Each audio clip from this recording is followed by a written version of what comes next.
Welcome to All Electric Conversations, where we talk with pioneers in traveling with electric vehicles. We're your hosts, Katie and Steve Krivolovic of the All Electric family. From road trips and towing to daily life, we'll hear stories of wanderlust and progress to inspire your own adventures with All Electric Conversations. We are here with André and Audrey, who we had the pleasure of meeting at the Charged Rally this year. And so then we invited them to come on and tell us a little bit about their adventures. So let's just start by having you guys tell us a little bit about yourselves and what you guys have for a setup. Both of us have kind of odd schedules, which makes camping, meaning we can sometimes go in the middle of the week. So we have a 2022 Model Y Performance that's his daily driver. And then last summer we got a 2022 A-Liner Classic, which is a hard-sided pop-up camper, kind of pops up into an A-frame, which is really nice for being lightweight and easy to tow, and also fits in the garage. So we're both veterinarians and we have crazy hours, right? She works with small animals. I work with large animals as an agricultural consultant. So saying that's my daily driver, I actually use it for work and I put a lot of miles on it. So on average, 3,500 miles a month, a little more sometimes on my Tesla. And this is my third Tesla because of that. So I just put a lot of miles on them. And it's company requirements to not have a car with a lot of miles because of safety. So my company requires us to have low mileage. So I pretty much have to put like order after order after order for a car because I just put a lot of miles in them and have to keep replacing them. And this time I got a Model Y. I decided to go with the performance one because, you know, a little 30 miles of range I don't think is a big deal here in the Midwest. And I was like, let's get the hitch adapter and tow something with it. And Audrey said, let's get a camper. Yes. I'm like, sounds great. Let's go with that. So yeah, that's how we started, and that's how we're going right now. That's awesome. So you've had 3 Teslas, it sounds like. How many miles have you had on each one of those Teslas, or how many miles have you put all together in an electric vehicle? So I had, my first Tesla was a Model 3, 2018. I bought it right at the end of 2018. And my in-law actually has that Tesla, and he was at the Charge Rally. That's the one they brought at the Charge Rally. Yes, yeah. Close to us there, a blue Model 3. I put a little more than 80,000 miles on that car. And then I had a Model S Long Range Plus, 2020 Long Range Plus. I put 68,000 miles on that. And I already have, and I got this Model Y Performance in June, and I have 23,000 miles on it so far. Yeah, the Model S Long Range, I miss the range on that car, but I don't miss the 2012 technology on it, you know. Also, the slope of the back, getting the small human child in and out, it was hard to do without hitting his head on the roof line. Yeah, we have an 18. The Model Y is so much better for kid stuff. Yeah. We have an 18-month toddler, and I had to be super careful about hitting his head on the Model S all the time. And I'm like, I have to upgrade for something a little larger. Yeah. That's so interesting because when we had a Model S, but we didn't have young kids. Well, yeah, we did. I mean, he was 1, I think. Yeah. Right? So I liked it for all the storage that it had. And so in my head, I was thinking, that would be a good thing. But that is a great thing to talk about, especially with young kids like that. So yeah, no, it's much better than the S for getting him in and out. He loves the car. He thinks that's the greatest thing ever. He likes the noises that it makes. He thought the light show was fantastic when we watched it before New Year's Eve. He thinks that's just the best thing that's ever happened. So, yeah. Oh yeah, our kids, because we had the X, so we got the wings going and everything, and oh my gosh, that was middle of the summer. They're like, play the show. Like, it's not Christmas. Let's not do that one today. I think that's what Tesla does right. Like they bring out the kid in all of us a little bit, because anytime you're driving a Tesla in the neighborhood, they're like Tesla. Like they still love that thing. So It is. Yeah. And I mean, it's not like I'm not fascinated by other cars, right? We have a reservation for a RVing, and we're looking forward for that. But for me and for the work I do in the Midwest, traveling the Dakotas, both Dakotas, Iowa, and Minnesota, all over the place, I need the charging infrastructure that Tesla provides, and I need the quick infrastructure too, because I just need to get somewhere for a meeting. So my time is on a schedule. So yeah, that's what I decided to go with. So you brought up that you are kind of in the up north region, and this doesn't have to do with the towing piece, but it's a question that everybody asks a lot, which is, how does it do in a cold climate? What have you found? How does it perform with the extreme temperatures?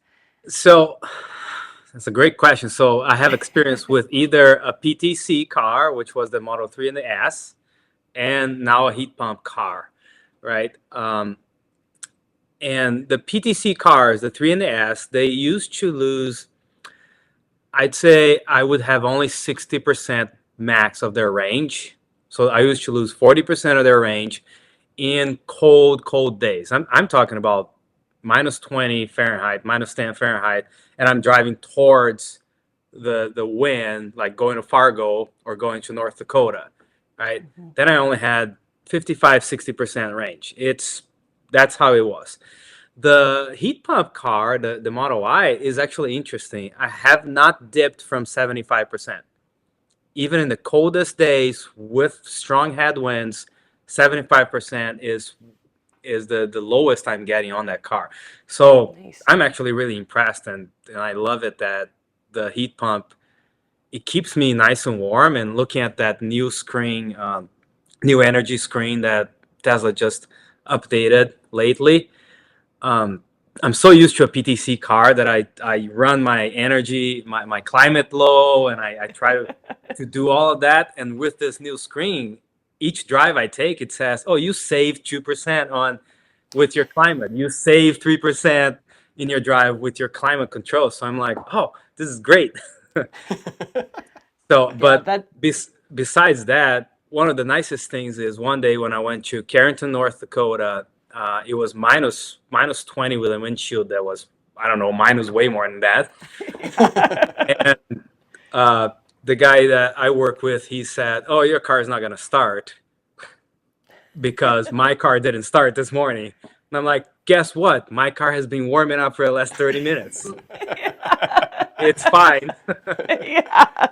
So you're like, I'm going to get into a nice roasty car. Yeah, that blew his mind because he has a diesel. And he's like, wait, really? It was fine? I'm like, didn't even flinch. Started right away. It's nice and warm. I don't even need to clean the snow. I'm good. The best part. It really is the best part. So that is so interesting that you got, basically, roughly, maybe even a little bit more than 50% more efficient with that heat pump. That's kind of what I've been reading. It's, a third to 50% more efficient. And so that's great to hear that real world use case. So, yeah. And like I said, I'm kind of a data geek, so I have scanned my Tesla in my car, and I keep looking at that. The nice thing is after you charge it, the battery goes to 58 degrees Celsius. I use Celsius because that's what I like using. It's what I grew up using. Yeah. It goes to 58 degrees Celsius, toasty, right? I start driving, and I can see on that app that my heat pump is not on. I'm just pulling heat out of that battery to heat up the cabin, and it makes a huge difference. It's just cooling the battery while it's warm in the car, and it works really well. Huh. That's awesome. Yeah. That's super nerdy and super awesome. But I love that stuff. So. Yeah, that's the stuff we like to hear. Now I want to go get one. Oh dear, we got enough EVs around here. Hold on. No, we don't. There's never enough. You have a couple kids that'll be driving soon, right? Exactly. Yeah. 5 years. Yeah. I don't know if they need a RVing and a Lightning to be driving around though. 800 horsepower for a brand new driver. That doesn't sound like a good plan. But okay, so with the towing, like, so you just started this past summer. What's the furthest that you have taken your setup? Where have you guys gone with it? I think Iowa might have been the furthest we've gone. Amana. We went north to Itasca to the headwaters of the Mississippi, and then our very first trip was only like 25 miles just to test Gotta everything. get that shakedown, yeah.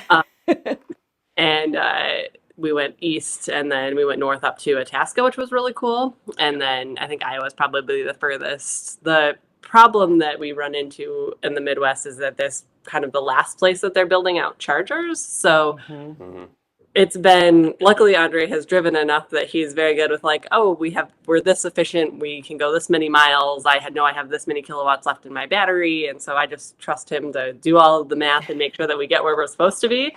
Yep. But it's been, sometimes we're like, okay, we need to stop here and we need to stop here, especially when we came back from Amana, there was a huge headwind. And so we stopped, I think, at every charger on the way up.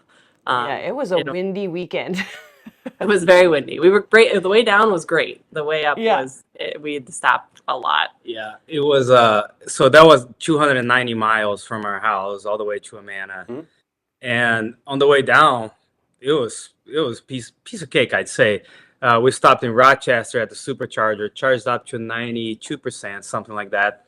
Then we started driving south, and the next supercharger we arrived at, I don't know if it was Watertown, I think so. We got there with 3%, and I was just touching the accelerator because I knew if I punched that, the car would just shut down at that level, or I would expect so, or be fearful of that, right? Yeah. So I was just touching the accelerator. We can make it, but on the way up between Watertown and Rochester, there was a Shell recharge charger, and I have the CCS adapter. And plugged in, we got around 60 kilowatts on that. But I knew I wasn't going to make it. I just knew I wasn't going to make it. So I was like, let's go to this Shell recharge, punch it.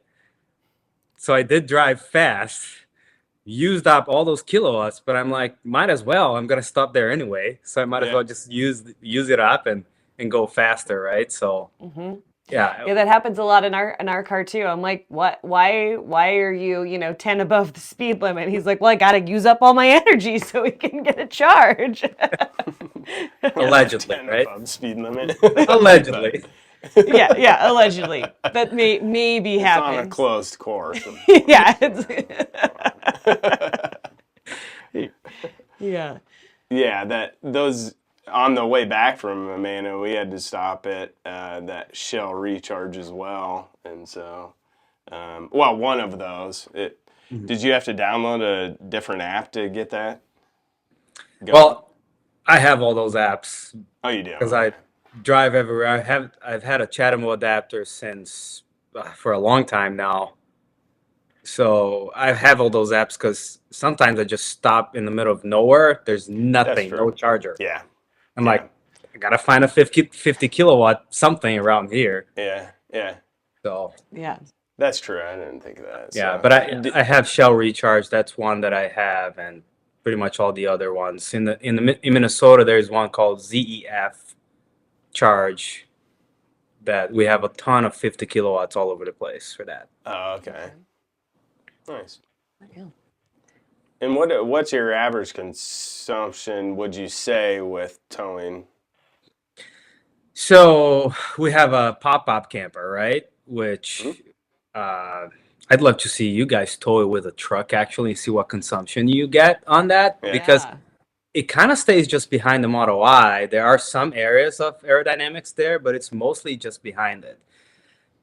Without wind, in a good day, I get between 500 and 550 watt-hours per mile.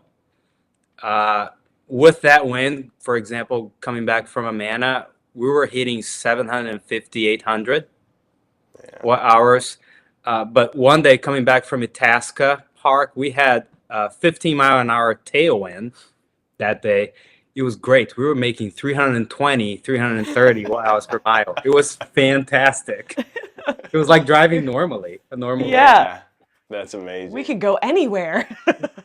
that day. Was, Yeah. So what's been the hardest part of towing, with an EV, or, what have your experiences been? Probably the calculations of trying to figure out how far we can go and where our chargers need to be to try to get to where we're going. There's a brand new charger in Two Harbors, Minnesota, and so that opens up kind of the North Superior Lakeshore region to us, which Nice. before, if we wanted to go up there, we have a 2016 Chevy Silverado, which is what I'm currently driving, and so we would take that, and it basically doesn't impact the range of that truck much at all because we're not anywhere close to my towing limit. But now that opens up kind of more of the region up there where we were like, if we want to go there, we have to make different kind of plans. And so now that's probably the most difficult part. And then maybe getting to the plug at the chargers. So on the way down, we got pretty lucky. I think we only unhooked once when we went down to Amana. On the way up, I think we had to unhook every time because the way people were parked and there's just no towing chargers at any of those chargers going up. So and it makes it, having the charger and the rear of the Tesla makes it so much harder. That was one of the things that when we switched and we were like, oh, we don't have to unhook as often because, it's at the front of the car, so you can get a little bit more creative with how you pull in and get to the charger. It's definitely frustrating because it's like it would be so easy for them to make chargers that you can pull through and you can, still hook up to a trailer, but they just don't do it very often. Yeah, it's all over Norway, so I don't know why they can't just make it here. Yeah. Right? Now, one of the other biggest challenge that I want to talk about is payload. Yeah. Payload on the Model I is complicated. So our payload for our car is 859 pounds. So 860 pounds, that's not much, right? And the max tongue weight is only 350 pounds. So first time we towed, we set up the camper, we put it in the car, and the car just sunk in the back, and we're like, we have to shift things around. We shifted things around, but I went to a CAT scale to make sure things were looking good, and things were not looking good when I went to that CAT scale. The tongue weight was more than maxed out, of course, and the payload of the car was also above the limit. But we were well below our towing limit. Yeah. So people end up being way over in their payload before you hit. Like you can tow a lot, but if you're not balanced, then your tongue weight and your payload capacity is kind of where you end up limiting out before your towing limit, which is what most people. That's all that they think about. Yeah. So and the stock wheels and tires of the Model Y too, the 21-inch with those very small tires, that's what we were using at the beginning. I don't think those are very good for towing as well. So in one of our towing adventures, we were going through a construction area. It could be the payload or it could be the construction. We don't know, but we had a blowout. So one of our tires just blew. And the rear tire just blew, and I had to get, another tire. Luckily, we were only about 20 minutes from home, so I left him and took everybody else and went home and got the truck, and we swapped everything out. So so that's when we decided, and actually at the charge rally, everybody was like, "Really? You added that?" That's when we decided to add a weight distributing hitch. It made a huge difference in how we distributed the weight across the whole rig instead of just everything being in the middle. It kind of evened things out and gave us a little bit more flexibility and kind of safety and keeping things from kind of reacting the way you expect them to. Yep. And I had more control of the front axle and the front tires as well after doing that. I also switched and I put 19-inch Martian wheels in my car with beefier tires that actually have more payload resistance to them. So that made a huge difference. And after doing that, and of course we did some work in the trailer too, and to work on that tongue and the weight distribution of it. So now we have a 250-pound tongue weight measured at the CAT scale. Our payload is at 750. So we're actually not maxed out on payload. And we learned to put everything on top of the axle of the trailer. Since the trailer is so light, our trailer is only 2,000 pounds. Wow. So we learned to put everything, all the weight on that axle. So now it's driving really well, actually. Yeah, that was a question I had, because I think you hear more about the Model X's towing things, and everybody, when they're doing it with the Model X. So how does the Y handle it as far as even like power and feeling it behind you and all that kind of stuff? It's amazing. It tows. So I have horses, and I've towed since I was 16 with trucks and horse trailers that are big and heavy, as you're putting, thousands of pounds back there. Yeah. And you can always feel it back there, and your takeoffs are slow and your stopping is slow. You can't even feel the trailer behind the Y. You're driving along, you're looking in your mirror, you're like, oh, there's something back there. So he gives me a hard time because I'm used to pulling much larger trailers, and he's like, you don't really need to swing out like quite that far. Like, the trailer's only 15 feet long. Like you can just make like a normal turn. So but I will say that it's a lot less stressful to haul a trailer with no live animals in it. Hauling with live animals is a little nerve-wracking. Yeah. So you can't make any like sharp stops where you're affecting the animals behind you. But yes, it's definitely different, and the torque is just, you can get on a highway, and if you need to get out of the way of somebody, the power is there. You don't have to kind of ramp up your RPMs and think that far ahead in order to get in and around somebody. So no, you can't even feel it. It's amazing. Yeah, that's good to know, because sometimes you just think the smaller vehicle and it's immediately gonna not be as good at it. But it's good to hear the Y is still good too. If you weren't concerned about safety and stopping distance, the Y could pull my horse trailer. Yeah, you'd probably feel that, but it definitely could. It is definitely got the power to do that. Yeah. Safety and stopping distance, maybe not so much. I wouldn't pull it along, but if you were in a confined area and you wanted to just see, I'm sure that it could tow it, no problem. Mm-hmm. Yeah, pull the what do they do? Like a jet, like a giant plane with the X. Yeah, I can't remember. Yeah, it was like a giant plane. Yeah. Or the Lightning towed a ton of train cars. Oh yeah, that's right. Yeah, it's just all that torque you were talking about. Mm-hmm. It's amazing off the line what these vehicles can do with a trailer behind it. It's and you guys are exactly right. Like, sounds like you, Audrey, have towed even more than I have, but it's always been the setup. Like, it's making sure there's not too much tongue weight, and not, it's all about that. The way that it feels. Like, if you have too much tongue weight, the thing, as Andre was talking about, like, you don't have much steering, and so people, I don't think, understand that. As I'm driving down the interstate and seeing, like this, it's like, oh my word, that is not safe. And like you were talking earlier, the stopping distance on that is horrible. It's, and if you, I am. The ability to get out of a situation is a huge benefit for these electric cars, because you just have all of that torque available immediately. If you need to get away from somebody that's driving not well, you can. And that's really nice to have. Yeah. So do you guys ever use your trailer like when you are at the stops, or since you have to pop it up, do you usually like leave it down and just go use whatever's around you? We leave it down. Yeah. It takes a while to set up, and because we have to fold everything down, everything's kind of stored on the floor. So even if we did pop it up, we'd have to move everything, and we'd probably be done charging by then. Yeah, right. Like, well, we're done. Let's take it back down again.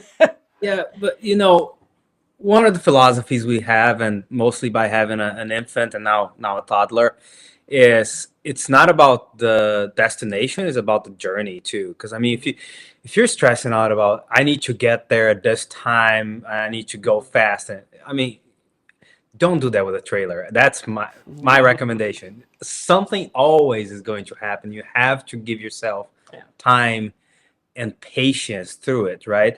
And when we're charging, I mean, why not just go explore a little store that's out there, or go buy some food? And I mean, Take your time to go out to lunch and sit down and have like a real lunch instead Yeah. of, eating fast food drive-through, and, take the time to make it interesting, or explore the area, or go for a walk, stretch your Yeah. legs.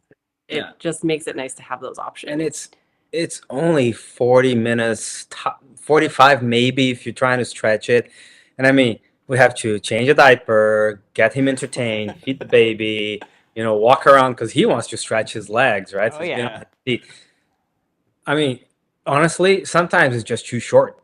Sometimes Yeah. we're like, I'm telling her I'm ready, and she's like, the baby's not ready. I'm not ready. So I'm not ready yet. like, great, Yep. let's let it charge So- for like up to 100, which takes a long time. But I'm like, great, let's Yeah. get Yeah. everything together and go. Oh yeah. Especially, I mean, we've got 3 of them, so sometimes I'm like, go faster, go faster. Dad's ready. We got let's move it, you guys. And it's just you think it sounds so long because in your head, you make out that a stop at a gas station is 5 minutes, and then you start figuring it out and watching it, and you're like, nope, we are spending 30 minutes at the gas station, even when we're getting gas, because of all of the other things that we have to do to get everybody back in the car and happy and back down the road, and pushing it and going so fast. It just takes the joy out of it, and it's good to be forced to slow down. We've been so much happier on our trips when we've been like slowing down and enjoying the journey, and it sounds like that's kind of been what you guys have experienced too. Yeah. Yeah, when we, we're towing with the F-350, it was stressful just to get fuel. And sometimes even with the F-350, we would stop, and I timed it one time, it still took like 25, 30 minutes. And so you add 15 extra minutes and you're actually not stressed about getting out of there the entire time, because you have to be there for, like you were saying, 40, 45 minutes at times. It's way more pleasant. And this is different too, because you're in an adventure with your family, so you want to enjoy that whole time. If I was towing for a living, and time is money, as everybody says on the internet, then there's difference there. I can understand that. I'd put a 100-gallon auxiliary tank in the back of my truck, and Keep going But forever. that's totally different. This is family time. So I'm really happy to hear that from you guys, because that's exactly how we feel. Yeah. And even thinking about that, right? So just driving by myself for work, sometimes I have to go to St. Louis, and I drive there and drive back with my car. I'm sorry, my bladder has less range than my car. I drink coffee, I like coffee, and I'm like, okay, 30 minutes for the charger, but my bladder is like, you gotta stop. So, take those when you're driving, not towing. Take those 10, 15 minutes in a charge I take it to literally like take a breath, go get something, go to the bathroom, answer a couple emails because they're popping in, right? My work is still happening when I'm driving. So you have to enjoy that. And the other thing is, I had more range anxiety when I had a gas car before, because I'm driving in the middle of nowhere, and I'm like, I have 60 miles of range. I'm good. And I keep driving. I'm like, is there a gas station where I'm going? So I wouldn't know. Right now, I just let the car do it for me. I'm like, great. Let me know what I have to do, and I'm good. Yeah. That's so true. It is. They don't put the gas station stops into your navigation when you have a gas car, but in the EVs, they do it for you. And sometimes I'm driving at 1, 2 in the morning. getting to Yeah. or from somewhere from one of my meetings. I'm like, is that gas station open? I don't know. Is that gas station a little sketchy? Well, the chargers can be sketchy too, but at least I'm in my car. I lock the car. I'm like quiet, you know. Yes. Yeah, and some of the and that's the other, like when you're going into rural areas and stuff, everybody's like, "Oh, well, you can just put your credit card into the gas station." Some of them do not have credit card machines on them yet. There are still gas pumps out there that don't have it. My Right. hometown. Yeah. He comes from a town of 100, so he knows all about the rural areas. Yeah. Right. Yeah. All right. So what's some of your favorite like gear? What's the stuff that you guys love to bring with you when you're going out on your trips, and whether it's you're towing or you're just headed out on an EV trip? Should get one of them. Yeah. We have one of them here that we just highly recommend everybody get one. These Anderson. Oh, Oh yeah, They yes. are the amazing. best. Yeah. Yeah, so Yeah. basically these just help us level the campers. Yeah. So But yeah, so they'll go from it's like a half an inch all the way up to 4 Yeah. inches of kind of, and we only have one axle, so we only need one of them. Yeah. Nice. He calls me and I put the level on the back and I talk to him on the phone. I'm like, keep coming. Okay, good. And then it takes, I don't know, 5 minutes maybe to level the camper. We don't have to put any blocks. There's no measuring. There's no like, oh crap, like you got to go again and come back. And Yeah. Yeah. it has made a huge difference in our setup time because, you know, Yeah. you're just, Yeah, stacking those blocks, going back and forth. Okay, go back down. We need more. Okay, go back down. Oh, nope, that was too much. Go back again. Yeah.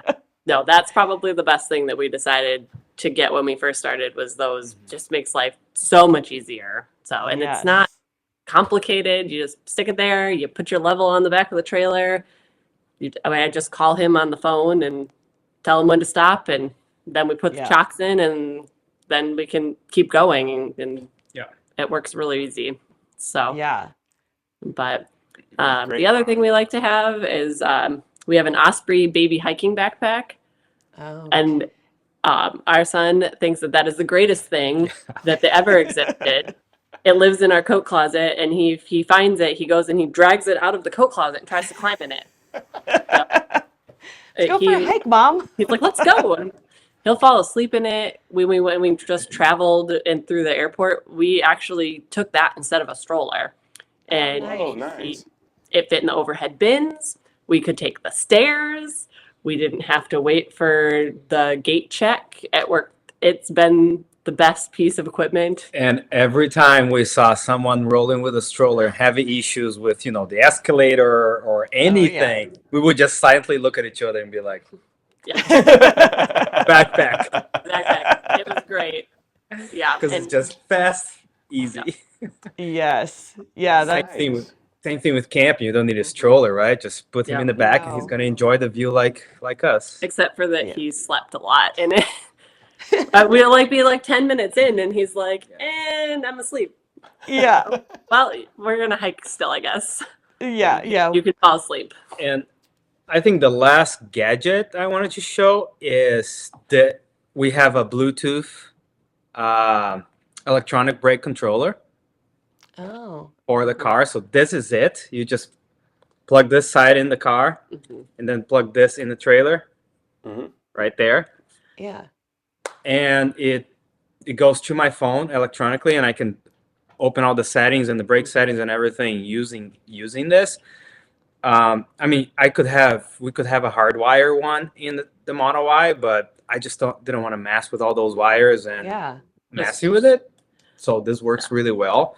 The problem is the car doesn't turn this on because it has the 16-volt battery, this new lithium-ion battery.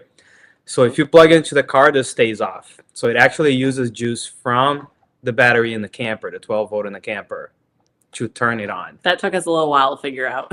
There was a lot of like, I don't understand why this isn't working. Why are the lights not working? And then we're like, well, it's working now, but now it's not working. So, but yes, power comes from the trailer for this in the newer Teslas with the 16-volt batteries. So Interesting. But that's super nice because the having to hardwire it in, and then it's not like a truck where they've thought through it and there's Right. better spaces for it. It's like when we had it in the Model X, it was like where we got in the door, and like Steve's, dodging his knees so he doesn't knock into it where it was hiding under the dash. So that's nice to not hardwire it. I Yeah. didn't even know that existed. I knew Yeah. it existed. Oh, I did ya? just didn't know how well it worked. Yeah, and you just leave it on in the phone, and there's a big red button right in the middle of the phone that if you actually need to press the brakes, you just push on it, and it activates the brake. So Nice. it works well for us. Yeah. Nice. Yeah, that's awesome. And you can set like the gain in it and everything like that. Yeah, the sensitivity and the strength of the braking you can set up and down, and Yeah, the sensitivity is a little tricky with the regen. yeah. Because you don't want yeah. the regen to activate it, because I want to use all the juice from the regen, Yeah. right? Everything that the trailer can give me, I want it. Mhm. So you have to. The sensitivity is very low. That's what I use, but I have the brake power to be a little higher, because when I really want it, I want it to work, right? Yeah. Yeah. So sensitivity is low because of the regen, but the brake actually brakes really well. So Nice. So you just set that all on the phone. Mhm. yeah, everything Yeah, on the it's all phone. on. Nice. I like Yeah. that. That's super cool. I don't need that, but I'll probably get it. More Good. gadgets. Need all the gadgets. So what's your best like tip for people that are, wanting to tow with their EV? What advice do you guys have for them? First of all, get all the adapters. Get the CCS. I mean, Chatamo is dying, but get the adapters. Get the campground adapters. Everything you can get, because you're gonna get somewhere and be like, I wish I had that adapter. Yes. So- And take all And you of can't them just go to Walmart. yes. And take all of them with you. Don't be Yes. like, oh, I don't think I'll need this one. Just take all of them. You might need them. It's just easier Yeah. to have them with you. So, Definitely. and then like we were talking about earlier, just go with the flow. Don't it's an adventure. Mhm. Just Yeah. take your time, enjoy. If you have to stop somewhere, you just do it, and stop at the things at the side of the road, and go for a walk, or find real food and not fast food to eat if you're hungry. So that's Yeah. always nice. One fun trick with a Tesla, right? But I don't know how the RVing or F-150 work on that. Is we have a camping setting, like Oh, a yeah. camping profile, Mhm. where the headlights don't come on at night. The car doesn't beep when when it's locking. Sentry mode is off, and we also turn off Bluetooth when we're in the camper, because the car can open if your Bluetooth is on in the camper. But yes, It's too close. we blinded a couple Yeah. neighbors. We're like, oh, we should go ahead and shut the lights off so that we Yeah. don't taking that. But yeah, having a camping mode setting is your neighbors will appreciate it. Yes, yeah. So the Rivian has it. The Lightning doesn't, but the Lightning's more traditional in how it acts as a car. Like Well, they just updated the phone as key, so Oh, it yeah. does have Oh, that where it will. that's So nice. we haven't actually been can't- camping with it yeah. since then. But yeah, you're exactly right. I mean, if those devices get too close to it, it'll turn lights on, and it's like, yeah. So And or somebody they're could break very in. bright, which is good for driving, but less good for your camping neighbors. yeah. Yes. Sorry, guys. Didn't mean to make it daylight over there. Pretty much. And our Model X never had the phone as key, Um, which was interesting. What was interesting when we went from the Model 3 and then we went to the Model S with even though it was newer, the technology was older. Yeah. I missed a lot I tried to leave without the physical key every time I drove it. Yeah. I get in the Yeah. car and I'd be like, why isn't it starting? And he's like, do you want the key? And I was like, why does it have a key? I don't need it to have a key. I just want to leave with my phone and get in the car and have it go. I'm like, why do I Yeah. need a key? But yes. Yep. Once you've had it, it's hard to go back. Yeah, these two vehicles are our first with the phone is key, and Oh, nice. and for some odd reason, Ford's not putting it in the new Lightnings. I don't know why. Oh, So it's pretty sad. that is. Very sad. Yeah, Yeah, I love it. It's the greatest thing. I think we kind of have a unicorn because they're not putting massaging seats. They're not putting phone is key. They're not putting something else. I can't remember what it is. In the new ones. Yeah, I think it's all supply chain issues. So I don't know if they'll reintroduce it later. Early on, the phone is key. They were talking about security problems, but I don't know. I don't know if that's the reason for phone is key not being in it. But anyways, it's a beautiful thing. Yeah, you're right. Camping mode on Tesla and Rivian is good for people. Yeah. Let's see. I'm gonna make sure we don't forget anything that's like we wanna. Oh yeah, like planning. What do you guys do for planning your trips? Do you just plug it into your car and go, or do you guys have other apps or things that you guys use to help you guys plan your trips? I use Andre, and he mostly looks at the map and is like, "Oh, we can go about to here and we can go about to here." But if I had to do it, I'd probably use a better route planner because you can adjust your kilowatt usage and say, "I know I'm going to use this much, and I want to arrive with this number of percentage," and then it does all those calculations for you.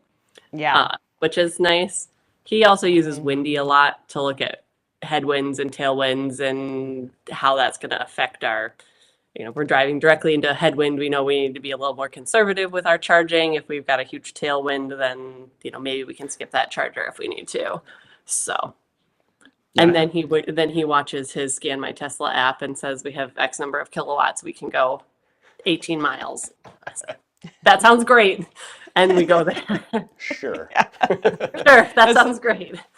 That's the same thing. Even when he's driving, I'm like, hey, "Are you sure? Do you need me to add the calculations up one more time to make sure we're gonna make it?" Well, and I use Windy even for work on a daily basis when I have to go somewhere far from a charger. For example, Wilmer, Minnesota. That's like a black hole in Minnesota. There's nothing there.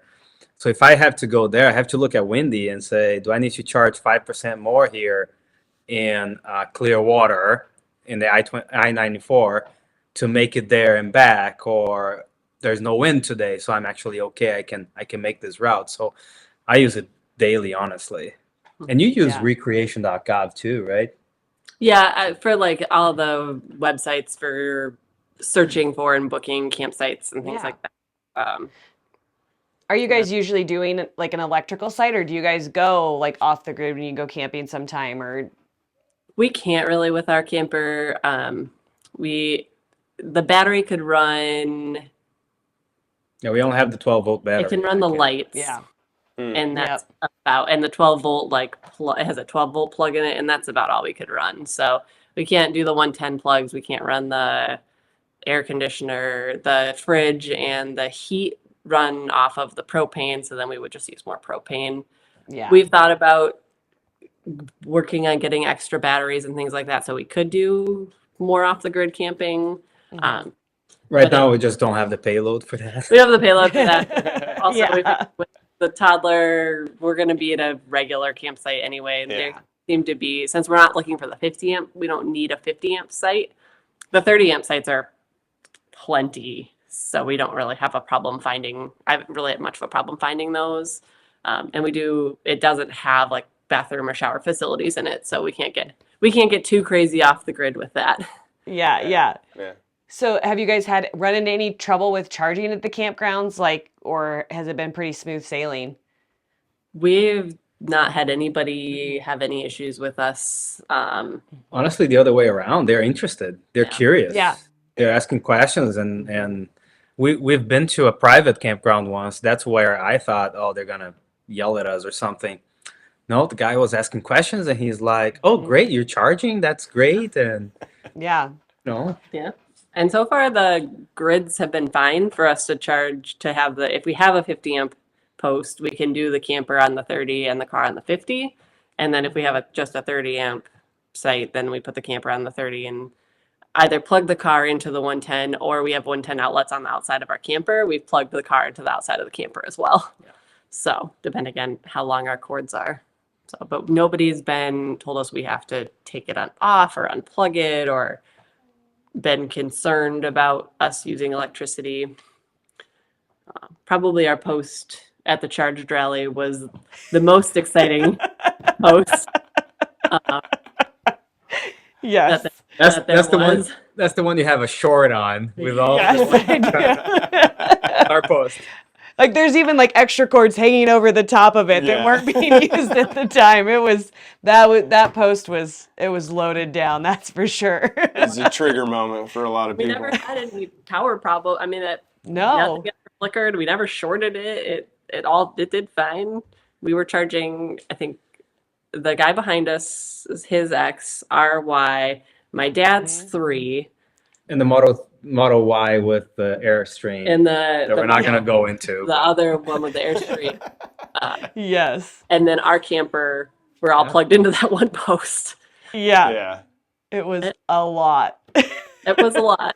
It worked great though. With the 30 amp, have you always found it to be enough to actually charge your car too if you just go to a place that has just 30 amp? Well, I just plug it into the 110, honestly, when I go to those, because I want the 30 amp to feed the camper. When we're camping, we're not there for a short period of time, right? We're kind of weekend warriors because we have full-time jobs and they require us to be somewhere all the time. Like when the shuts down happened, it didn't change a thing for us. Our lives were the same for the whole time, except for traffic. Yeah. Traffic was great. But, Great during then. yeah, so when we go somewhere, we're like, let's spend 3 days here, right? Yeah. And I just make sure every time I'm at the campground, if I'm at a 110, I'm plugged in. By the end of it, the car's charged. Yeah. Yeah. And if we really needed to, we could just unplug the 30 amp and plug the car into it while we were hiking or something like that, and didn't need the energy to run the trailer, and it would be fine. So Yeah. Yeah. I don't. Yeah, so it's not a big deal. I mean, like I said, we're not in a rush. We just want to enjoy it. We want to have the time. If we're taking a break, we might as well just take a break Yeah. and go with it. Nice. So, yeah. Yeah. Yeah. Well, thanks for sharing your guys' story with us and telling us a little bit more about how you do everything. And yeah. Yeah, I appreciate all of the gadgets and the tricks and numbers, of course. So. Yeah, no, it was great to meet you guys at the Charge Rally, and we're still planning and seeing how we can make it to the next one. So Yes. I hope it's gonna be great. Yes. It was The long it was drive fun. from here, so we may have a setup that we bring, but we'll see. We'll pick it out when it's a little closer. Yeah, we're hoping everybody can make it back out again because we had a great group out there and everybody had awesome setups, and I really did like your guys's. Like, not only does your car look great, like the light and stuff inside your guys' camper, I loved it. I was like, ooh, I could do that. So, but yeah, thanks for talking to us, guys, and we'll talk again soon. Sounds good. Thanks a lot. Thank you. Thanks for listening. Find all of our show notes at allelectricfamily.com/allelectricconversations. Be sure to connect with us on YouTube, Instagram, TikTok, and Facebook at All Electric Family. Find us on Twitter as All Electric Fam. You can find our podcast on iTunes, Spotify, or wherever you get your podcasts. If you enjoyed this story, please be sure to share it and hit that subscribe button. Leave a review and help inspire others to hit the road. Until next time, stay charged.